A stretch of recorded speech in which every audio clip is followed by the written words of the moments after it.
नमस्कार साथियों, गायत्री एकेडमी में आप सभी का स्वागत है।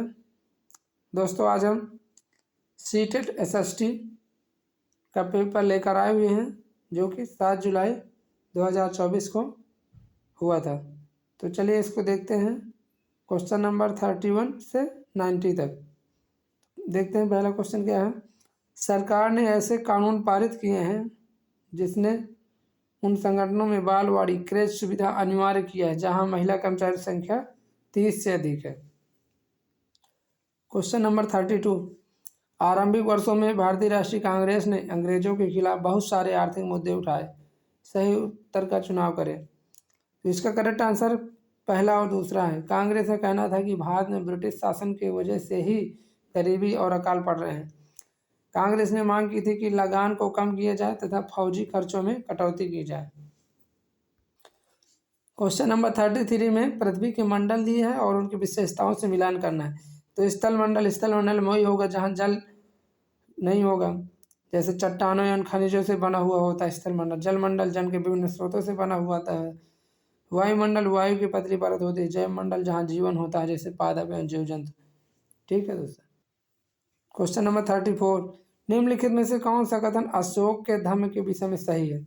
इसमें किसी देवता की पूजा की आवश्यकता नहीं थी, ये भी बिल्कुल सही बात है। इसमें किसी बलि कर्म कांड की आवश्यकता नहीं थी, ये भी करेक्ट है। धर्म के विचार बुद्ध के उपदेशों से प्रेरित है, बिल्कुल सही। लोगों को धर्म की शिक्षा देने के लिए अशोक ने बौद्ध भिक्षुओं की नियुक्ति की थी, ये भी सही। इसके चारों ऑप्शन करेक्ट हैं।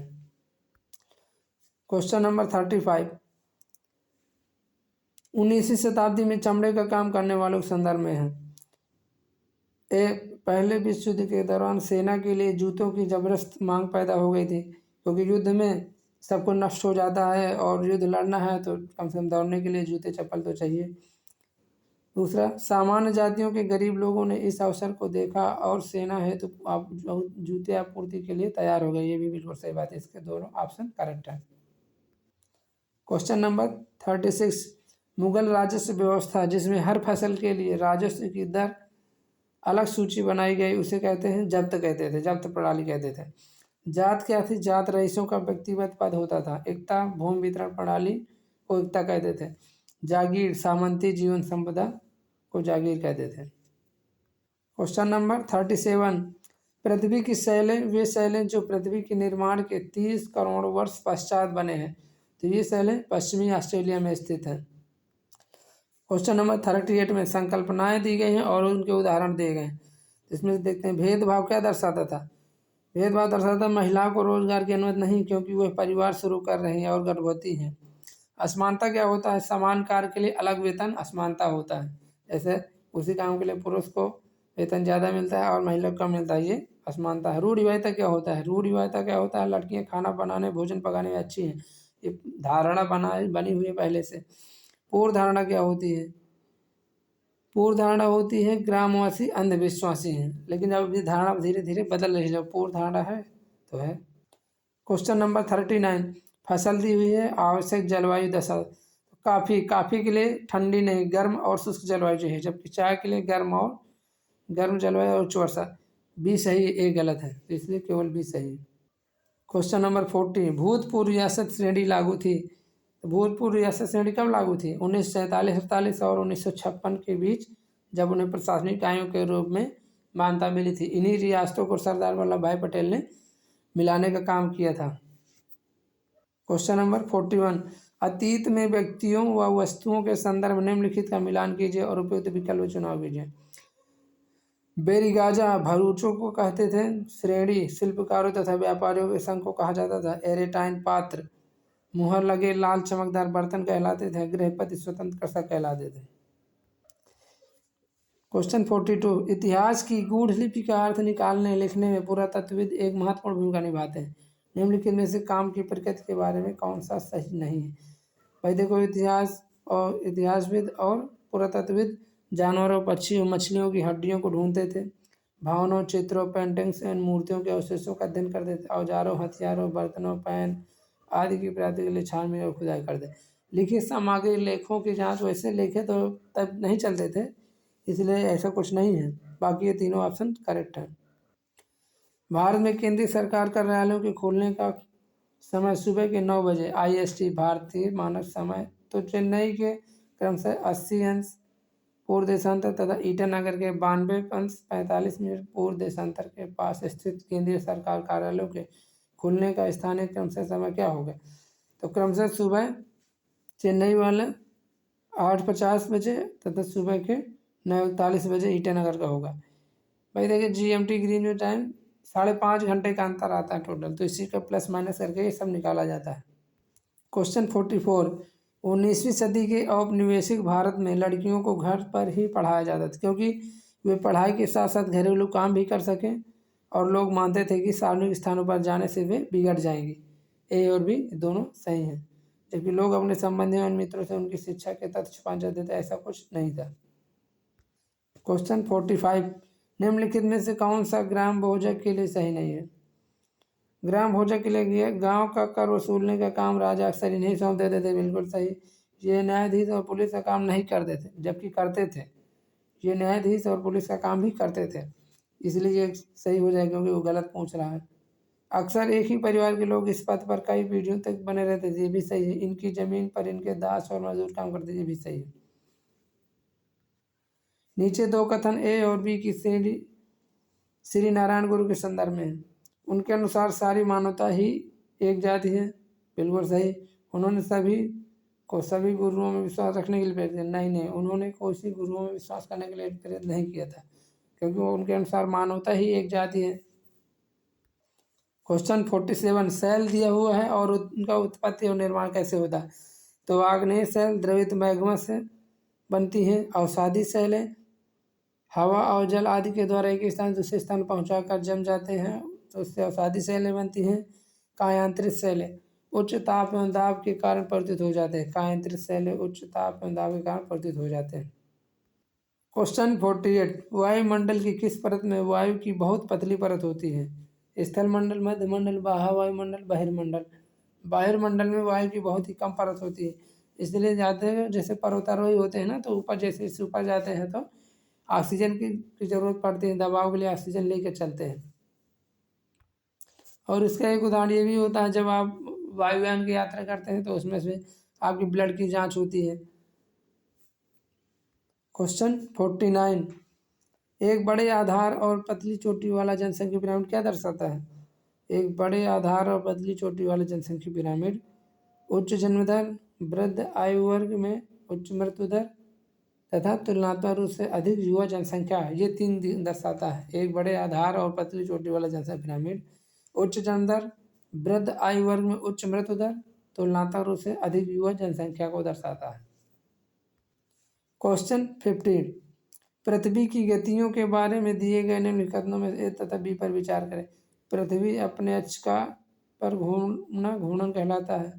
पृथ्वी का अपने अक्ष पर घूमना घूर्णन कहलाता है, बिल्कुल सही।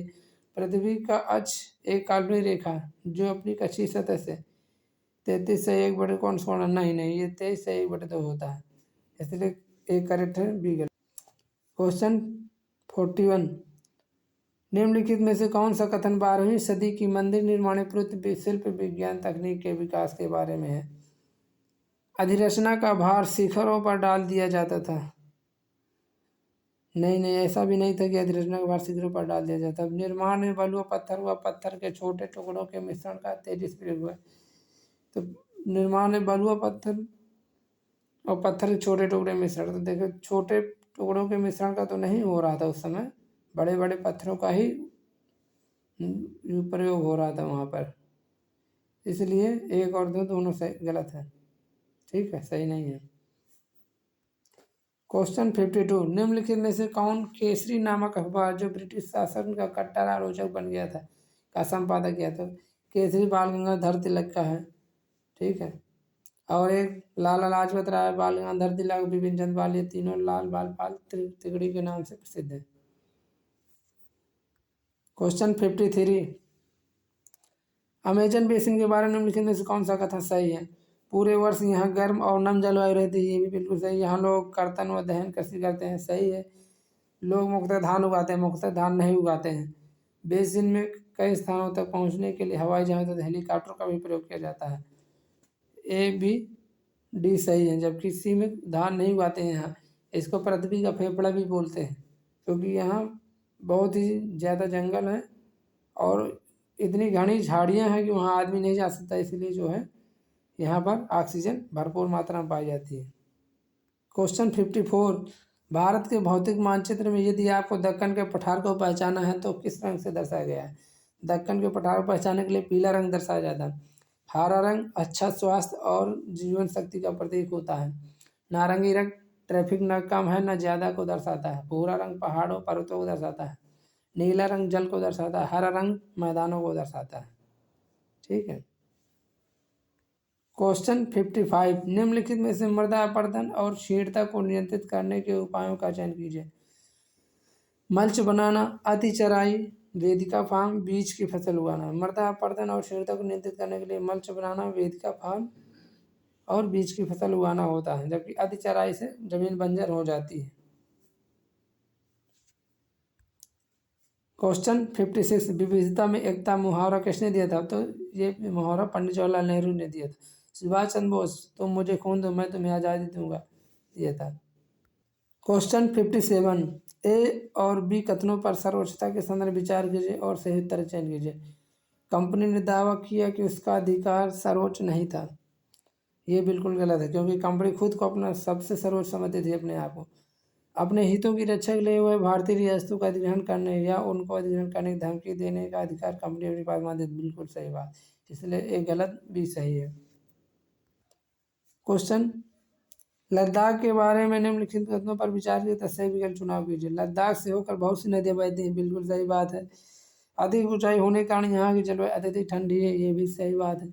हिमालय के वृक्ष छाया क्षेत्र में होने के बावजूद यहाँ उच्च वर्षा नहीं पाई जाती, यहाँ बर्फबारी होती है, ये सी गलत है। यह क्षेत्र बर्फीली हवा और तेज चलाने वाले ताप का अनुभव करता है, ये भी सही है। यहाँ पे जो है वर्षा कम होती है, बर्फबारी होती है। क्वेश्चन 59, दिए गए कथनों ए तथा आर पर विचार कीजिए। जो स्थान ग्रीनिच के पश्चिम में है उनका समय ग्रीनिच से पीछे रहेगा। ठीक है। पृथ्वी पूर्व से पश्चिम की ओर, नहीं ये गलत है। पृथ्वी पश्चिम से पूर्व की ओर चक्कर लगा देता है, सूर्य पूर्व दिशा में जल्दी उगता है। पूर्व दिशा में जल्दी उगता है, बात सही है, लेकिन यहाँ पे पूर्व से पश्चिम नहीं, पश्चिम से पूर्व चक्कर लगाती है पृथ्वी। करेक्ट आंसर पश्चिम से पूर्व। क्वेश्चन नंबर 60, अकबर ने निम्नलिखित में से किन सरदारों को वतन जागीर दिया था? सिसोदिया राजपूतों को दिया था। क्वेश्चन नंबर 61, सामाजिक विज्ञान में एक अच्छी तरह से तैयार किया हुआ पोर्टफोलियो को क्या दर्शाता है?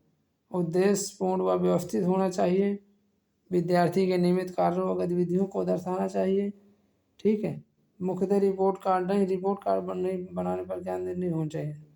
ऐसा होना चाहिए जिससे विद्यार्थियों को समझ में आए। विद्यार्थी कार्यों का लंबे समय का संग्रह होना चाहिए, ये भी सही है। इसका ए बी डी सही है। क्वेश्चन नंबर 62, सामाजिक विज्ञान परियोजना पद्धति में शामिल होता है, क्या शामिल होता है? गतिविधि शामिल होता है, प्रयोग शामिल होता है, चर्चा शामिल होता है, लेकिन वर्णन शामिल नहीं होता परियोजना पद्धति में। ठीक है। निम्नलिखित कथनों पर विचार कीजिए, सही विकल्प चुनिए। ग्रामीण क्षेत्र में गैर कृषि गतिविधियों में निवेश ग्रामीण शहरी पलायन को कम कर सकता है। बिल्कुल कम कर सकता है भाई, क्योंकि ग्रामीण क्षेत्र में कृषि ही मुख्य आय का स्रोत होता है। अगर इसमें से गैर कृषि गतिविधियाँ हो जाए, कोई उद्योग लग जाए, मिलें लग जाएँ, जैसे गन्ना है, चीनी मिल लग जाए, तरह तरह के उद्योग लगा दिए जाए छोटे छोटे, तो लोगों को काम मिल जाएगा, पलायन कम भी हो जाएगा। कथन, एक विशिष्ट मौसम के दौरान पलायन वृद्धि होती है जब ग्रामीण क्षेत्रों में कोई कृषि गतिविधियाँ नहीं होती। ये भी बिल्कुल सही बात है। ए और आर दोनों सही, ए की व्याख्या आर सही व्याख्या करता है। क्वेश्चन 64, निम्नलिखित में से कौन से प्रश्न संज्ञानात्मक प्रक्रिया के विश्लेषणात्मक पक्ष को मांगते हैं? वे राष्ट्रीय पाठ्यचर्या उद्देश्य क्या हैं जिनको धरोहर संबंधी परियोजनाओं के द्वारा संपादित उपार्जित किया जा सकता है? इतिहास की विधियाँ विज्ञान कालावन प्रबंधन अध्ययनों के शोध में कैसे सहायक है? ये भी संज्ञानात्मक है। विविध भारतीय कार्यक्रमों को कितनी क्षेत्रीय भाषाओं स्थानीय बोलियों में प्रसारित किया गया है? ये संज्ञानात्मक नहीं है, क्योंकि इसमें से हमें दिमाग नहीं लगाना, सिर्फ सर्च करके बता देना है। डी, आपके द्वारा देखे गए 2 ऐतिहासिक धारावाहिक, ये भी नहीं है। इसमें दोनों धारावाहिक से क्या मतलब, इसमें दिमाग थोड़ी लगा। ये भरूड क्या है, ये किस राज्य क्षेत्र लोकप्रिय है, ये भी नहीं है। लेकिन आपके द्वारा देखे गए 2 ऐतिहासिक धारावाहिकों पर समीक्षा लिखना है। अच्छा, इसमें से समीक्षा लिखना है तो हम खुद से लिखेंगे देखकर, एक बार समझने के बाद खुद से लिख, जैसे पाठ पढ़ने के बाद समीक्षा उसको लिखते हैं, तो एक ABD हो जाएगा यहाँ पर, C और E नहीं होगा। क्वेश्चन नंबर 65, विद्यार्थियों को कक्षा में प्रश्न पूछने हेतु प्रोत्साहित किया जाना चाहिए, बिल्कुल करेक्ट आंसर है। यह अंतर्मुखी विद्यार्थियों को खोलने में सहायता करता है, A और B दोनों सही तथा व्याख्या भी सही है। क्वेश्चन नंबर 66, निम्न में से एक परियोजना कार्य जिसमें छात्रों को प्रामाणिक वास्तविक दुनिया की समस्या समाधान द्वारा अर्जित किया जा सकता है, तो समालोचनात्मक सोच कौशल का विकास है। क्वेश्चन 67, भारतीय संविधान में स्वतंत्रता समानता तथा बंधुत्व के विचार लिए गए थे, कहाँ से लिए गए थे, फ्रांसीसी क्रांति से लिए गए थे। क्वेश्चन 68, निम्न में से कौन से विकल्प निष्पक्ष सुनवाई के मूलभूत तत्व हैं। मुकदमा जनता के सामने खुली अदालत में चलाया जाता है, बिल्कुल सही। आरोप पत्र और अभियोजन पक्ष द्वारा पेश किए गए सभी साक्ष्यों की एक प्रति आरोपी को दे दी जाती है, यह भी सही। बचाव पक्ष के वकील को अभियोजन पक्ष की ओर से पेश किए गए सारे गवाहों को जिरह करने का मौका नहीं, ये गलत, मौका दिया जाता है। न्यायाधीश अदालत के सामने वकीलों द्वारा दिए गए कथन के आधार फैसला करते हैं, बिल्कुल सही बात। क्वेश्चन नंबर 69, निम्नलिखित में से कौन सी मूल्यांकन विधि सबसे ज़्यादा उपयुक्त होगी जबकि छात्र छोटे छोटे समूहों में काम कर रहे हों और छात्रों को अलग अलग मूल्यांकन करना हो। तो इसमें से क्या होगा, रूब्रिक्स होगी, बहुविकल्प विवेचन नहीं, मौखिक प्रस्तुतिकरण, ये भी नहीं होगा, पोर्टफोलियो होगा, क्योंकि छोटे छोटे समूहों में उनको डिस्कशन करना है, तो रूब्रिक्स और पोर्टफोलियो दोनों होगा। क्वेश्चन 70, भारत के किस क्षेत्र में आदिवासी समुदायों की सघनता सबसे अधिक है, तो पूर्वी भारत में आदिवासी क्योंकि सघनता सबसे सघन है। पूर्वी में देख लीजिए, पूर्वी में क्या आता है, बिहार से चालू हो जाता है, अपने यूपी से ही चालू हो जाता है। बिहार, झारखंड, पश्चिम बंगाल और पूर्वोत्तर के जितने क्षेत्र हैं, राज्य है, यहाँ सब अच्छी खासी मात्रा में, उड़ीसा में भी खूब जनजाति रहती है, तो पूरी भारत में होगा। क्वेश्चन 71, सामाजिक विज्ञान पाठ्यचर्या में अनेकत्व की संकल्पना को निम्नलिखित में से कौन सा कथन सटीकता से दर्शाता है, सही विकल्प चयन करें। अनेक परिप्रेक्ष्यों और विविध दृष्टिकोणों को सम्मिलित करता है। क्वेश्चन 72, कथन A और B पर विचार करना है। प्राकृतिक विज्ञान सामाजिक विज्ञान से श्रेष्ठ है और यह होनहार विद्यार्थियों का क्षेत्र है। नहीं, इससे कोई मतलब नहीं, होनहार विद्यार्थी है या अच्छा बुरा विद्यार्थी से मतलब नहीं होता। सामाजिक विज्ञान सामाजिक सांस्कृतिक और विश्लेषणात्मक कौशलों को प्रदान करने के लिए आवश्यक जो वर्तमानी स्वतंत्र विश्व में समन्वय बैठाने के लिए आवश्यक है, भी सही है। 73, सामाजिक विज्ञान के मूल्यांकन रूपरेखा के निर्माण में शिक्षकों की भागीदारी महत्वपूर्ण मानी जाती है, क्योंकि समसामयिक घटनाओं और प्रचलित परिवर्तनों को समाकलित करने के लिए ये भागीदारी महत्वपूर्ण मानी जाती है। क्वेश्चन 74, सामाजिक विज्ञान की प्रकृति के संबंध में निम्नलिखित कथनों अभिकथन A और तर्क R पर विचार कीजिए तथा सही विकल्प चयन कीजिए। सामाजिक विज्ञान ने तथ्यों से वस्तुगत एवं क्रमबद्ध मार्ग प्रकार से निपटने हेतु तो अपनी स्वयं की विशिष्ट विधियां विकसित की है, बिल्कुल सही बात है। प्राकृतिक विज्ञान से भिन्न सदृश सामाजिक विज्ञान में लोकप्रिय भावनाओं के दबाव तथ्यों के अवलोकन एवं विश्लेषण को पृथक करना कठिन है। A और R दोनों सही है, R एक ही सही व्याख्या भी कर रहा है। नेक्स्ट क्वेश्चन, लोकतंत्र को दर्शाने हेतु निम्नलिखित में से किसका प्रयोग किया जा सकता है। तो लोग समान और स्वतंत्र हैं, करेक्ट। लोग धनी और समृद्ध होते हैं, ये भी ठीक है। लोग संघर्ष और दूसरों की तुलना से बेहतर तरीके से सुलझाते हैं, ये भी सही। सरकार अधिक जवाबदेह और सभी सही। इसका मतलब ABCD इसके सभी कथन सही है। क्वेश्चन 76 में मिलान दिया गया है, इसको देखते हैं। चर्चा, चर्चा में क्या होता है, सुनना, राय व्यक्त करना और दूसरों से पता लगाना होता है। अवलोकन, अवलोकन में क्या होता है, रिपोर्टिंग, वर्णन, चित्रपटन और आरेखण होता है। नियामक सरोकार, नियामक सरोकार में क्या होता है, भिन्न क्षमता के प्रति संवेदनशीलता, पर्यावरण के प्रति चिंता प्रदर्शित की जाती है, जबकि स्पष्टीकरण में तार्किक संबंध बनाया जाता है। क्वेश्चन 77, लता सुबह 5 बजे चाय बेचती है, उसके बाद वह बहुत दूर कुएं से पानी ढोकर लाती है, घर पहुंचने के बाद वह खाना पकाती है, कपड़े धोती है, घर की सफाई करती है, झाड़ू पोछा करती है। उसके पश्चात वह अपनी चाय की दुकान के लिए सौदा खरीद कर लाती है। इन सब कार्यों को क्या कहा जाता है? दोहरा बोझ कहा जाता है, क्योंकि बहुत सारा काम हो जाता है।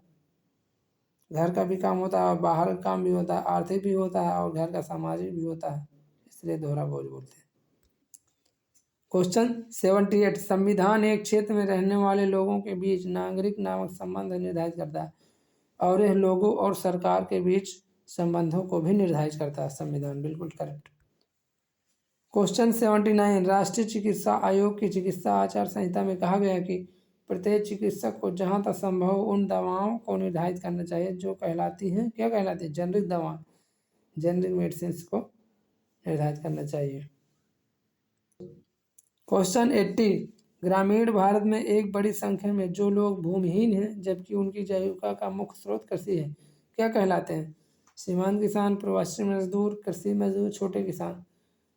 तो प्रवासी श्रमिक मजदूर कहलाते हैं और कृषि मजदूर कहलाते हैं। जो भूमिहीन है तो दूसरे की मजदूरी करते हैं खेती में, तो प्रवासी श्रमिक मजदूर भी हो गए और कृषि मजदूर दोनों हो गए।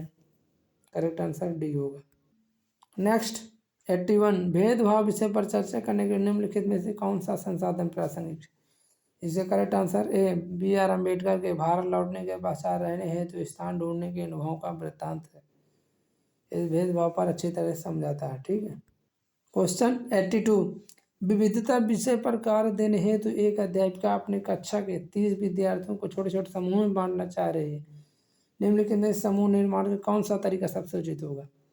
इसमें सबसे उचित तरीका विषम यादृच्छिक समूह जो किसी खेल पर आधारित हो, ये सबसे उचित होगा। नेक्स्ट क्वेश्चन, निम्नलिखित में से कौन आलोचनात्मक चिंतन कौशल को विकसित करने का अवसर प्रदान करता है? तो आलोचनात्मक कौशल चिंतन, शाहजहानाबाद ने मुगल शहर तैयार करने में यमुना ने क्या भूमिका निभाई? ये आलोचनात्मक चिंतन है। प्रेस वार्ता का क्या प्रयोजन है? सरकार क्या कर रही है इस पर सूचना प्राप्त करने में प्रेस वार्ता कैसे किस प्रकार आपकी सहायता करती है? ये भी आलोचनात्मक चिंतन है। निदर्शी उदाहरण के साथ बाजारों में अंतर नहीं, इसका चिंतन से मतलब नहीं है। एक लोक सेवक के लिए यह आवश्यक है कि वह राजनीतिक रूप से तटस्थ व्याख्या करे, ये आलोचनात्मक चिंतन है। जल की उपलब्धता बस्ती प्रतिरूप को प्रभावित करने का एक मुख्य कारक है, चर्चा करें, यह भी आलोचनात्मक चिंतन है। आलोचना चिंतन मतलब यह है कि जहाँ पे थोड़ा भी विरोधाभास हो या उसकी आलोचना या उसकी बुराई हो रही हो, वहाँ आलोचनात्मक चिंतन शामिल होता है। नेक्स्ट 84 क्वेश्चन, कक्षा कक्ष की दीवारों पर भारतीय संविधान में उद्घृत मौलिक अधिकारों और कर्तव्यों को लिखा गया है। यह बच्चों को मुख्यतः अवलोकन करने के द्वारा सिखाता है। क्वेश्चन 85, आप अपने क्षेत्र के भूकंप पीड़ित व्यक्तियों की वास्तविक व सही स्थिति के बारे में जानकारी एकत्रित करने के लिए किस विधि का प्रयोग करें? सर्वेक्षण विधि का प्रयोग करें, क्योंकि वहाँ जब तक जाएंगे नहीं, पूछेंगे नहीं, लोगों से मिलेंगे नहीं कैसे क्या हुआ, तब तक पता नहीं चलेगा, तो सर्वेक्षण विधि उपयुक्त होगी। नेक्स्ट क्वेश्चन 86, भारतीय संविधान के अनुसार इस प्रकार का आरक्षण समानता के अधिकार का उल्लंघन नहीं है। भाई भतीजावाद के आधार पर रोजगार सृजन करना, ये गलत होगा। राजनेताओं के सगे संबंधियों को नौकरियां देना, ये भी गलत होगा। समान अवसर सुनिश्चित करने के लिए किसी के साथ विशेष व्यवहार अपनाना, ये उल्लंघन नहीं है। ठीक है। नेक्स्ट क्वेश्चन 87, अभी कहता नैतिक मूल्य पढ़ाए भी जा सकते हैं। ठीक है, कारण सामाजिक विज्ञान वह विषय है जिसमें सभी आधारभूत मूल्य पढ़ाए जा सकते हैं। ये सत्य है, परंतु भी असत्य है। ये नैतिक मूल्य पढ़ाए भी जा सकते हैं, सही है। सामाजिक विज्ञान में विषय जिसमें सभी आधारभूत मूल्य पढ़ाए, नहीं सभी आधारभूत तो नहीं पढ़ाए जा सकते, इसलिए यार जा सकते हैं। नेक्स्ट क्वेश्चन 88, निम्नलिखित में से कौन सी स्थिति किसी विद्यालय में लिंग तटस्थ वातावरण का उदाहरण है? लड़कियों के एक समूह द्वारा रंगोली बनाना, लड़कों के समूह द्वारा वार्षिकोत्सव में मदद करना, लड़कियों के समूह द्वारा नृत्य प्रतियोगिता की तैयारी करना, लड़कों के समूह द्वारा अतिथियों के लिए जलपान की व्यवस्था करना। इसमें लिंग तटस्थ वातावरण का उदाहरण कौन सा है? लड़कों के समूह द्वारा अतिथियों के लिए जलपान की व्यवस्था करना, ये है, और दूसरा लड़कों के समूह द्वारा वार्षिकोत्सव में मदद करना। बी और डी लिंग तटस्थ वातावरण का उदाहरण है। क्वेश्चन नंबर 89, सामाजिक विज्ञान की शिक्षिका बच्चों को अपनी कक्षा के लिए नियम बनाने को कहती है और ये नियम एक चार्ट पर लिखे जाते हैं। सभी बच्चे इन नियमों के पालन की सहमति देते हैं। यह चार्ट कक्षा में चिपका दिया जाता है ताकि छात्र संदर्भ के तौर पर प्रयोग में ला सके। इस गतिविधि को निम्न में से किस संप्रदाय को पढ़ाने हेतु प्रारंभिक गतिविधि के लिए दिया जा सकता है? तो इसका करेक्ट आंसर होगा प्रजातंत्र के लिए। नेक्स्ट क्वेश्चन 90 और आज का अंतिम क्वेश्चन, नैदानिक मूल्यांकन का प्रयोजन उद्देश्य है। नैदानिक मूल्यांकन प्रयोजन उद्देश्य क्या है? विद्यार्थियों के लक्षणों के बारे में सूचना प्राप्त करना और विद्यार्थियों के पूर्व ज्ञान के बारे में जानना, ये नैदानिक मूल्यांकन का प्रयोजन का उद्देश्य होता है। तो धन्यवाद दोस्तों। अगर हमारी वीडियो पसंद आ रही है तो इसको प्लीज़ लाइक शेयर और सब्सक्राइब करना ना भूलें। ठीक है दोस्तों, धन्यवाद।